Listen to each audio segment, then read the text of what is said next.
Bonjour à tous et bienvenue dans Bref Frontier RPG. Donc, comme promis, lors de la vidéo d'analyse, on se retrouve pour une vidéo d'invocation pour Cobalt. Donc, j'ai 6 tickets, 5 gemmes, ce qui me fait 7 invocations et il est bloqué à 25 une fois que vous avez vos 25. Comme pour Natalami, il sera dans le coffre. J'espère honnêtement ne pas avoir besoin d'aller jusque-là. Ça vous aurait fait du coup 50 invocations pour avoir 2 unités. Ça aurait fait un peu cher quand même. Donc, une porte rouge qui casse en porte arc-en-ciel. Très peu de chances qu'elle recasse en noir. D'ailleurs, elle ne recasse pas. Et Sareas, du coup. Pas top, je l'ai déjà en plus, donc voilà, à nouveau une unité qui partira en point, donc on part pour la seconde invocation, et c'est une porte arc-en-ciel qui, on a de la chance cette fois-ci elle casse en porte noire, espérons que ce soit pas un troll comme Kuluk, là, comme pour Natalame, et non c'est Cobalt, super, donc Cobalt en 2 invocations, ça contrebalance un peu du coup pour Natalame où j'avais fait 25 invocations que j'avais pas eu de Natalame du tout, elle était du coup arrivée dans le coffre. Donc voilà, plutôt content du coup d'avoir eu juste à faire 2 invocations pour avoir Cobalt. Après voilà, je rappelle que lors de la dernière fois que j'avais dû faire 25 pour avoir Natalamé. Donc voilà, pour éviter que la vidéo maintenant soit trop courte, on va vite fait parler de ce qui va arriver sur la chaîne. Donc il va y avoir la grande quête D. Je suis en train de faire la chose propre parce qu'il y a les boss qui m'ont un peu surpris, ainsi qu'une petite spécificité de la grande quête. Donc voilà, ça va arriver.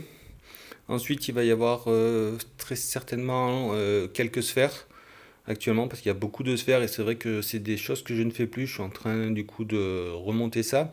La conversion de stats et les teams critiques. Donc là, c'est quelque chose que j'avais déjà monté en fait, mais quand j'ai fait du coup, je me vérifie quand même au moins une vidéo pour voir si je dis pas trop de bêtises. Et là, quand j'avais fait la vérification de ça, je me suis dit, je pars dans tous les sens, c'est n'importe quoi, ça s'embrouille. Donc là, je suis en train de faire quelque chose quand même de beaucoup plus propre pour que ce soit pas trop embrouillé. Excusez-moi.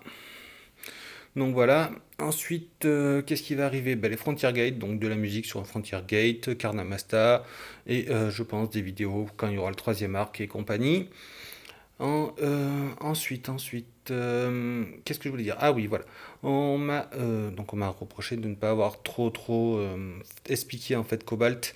Donc c'est vrai que ça faisait enfin, c'est vrai que ça manquait lors de la vidéo. J'ai balancé les stats, les compétences et qu'est-ce que valait l'unité, mais après voilà, je l'ai pas mis en situation dans quel cas il serait intéressant et tout. Donc Cobalt, c'est une unité un peu particulière qui peut servir de leader, de soigneur, de mitigeur, de support def.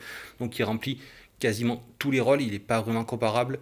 Après, il faut voir quand même s'il remplit bien ses rôles, si c'est un bon leader, qu'il est assez défensif, si c'est un bon mitigeur et si c'est un bon soigneur. Il a une petite faiblesse en tant que soigneur, c'est-à-dire qu'il va frapper en même temps qu'il va soigner, ce qui peut être très dérangeant contre les unités qui ont le reflet. Donc voilà, c'est une unité un peu unique qui peut remplir plusieurs rôles et du coup, le principal avantage, c'est qu'il va libérer beaucoup de place. Là où normalement vous avez un soigneur, un mitigeur, un support dev, donc 3 places, dont un qui remplit le rôle de leader. Lui, il vous libérera au moins 2 places, ce qui fait qu'il vous laisse 4 places pour avoir les supports offensifs, les knockers et tout. Donc voilà, c'est une unité du coup qui je pense peut être vraiment très utile et qui nécessite quand même de faire plusieurs tests avant de voir s'il a besoin d'une petite aide ou non à ses côtés pour être complètement utile quoi. Donc sur ce, je vous dis à très bientôt, bon jeu et ciao ciao.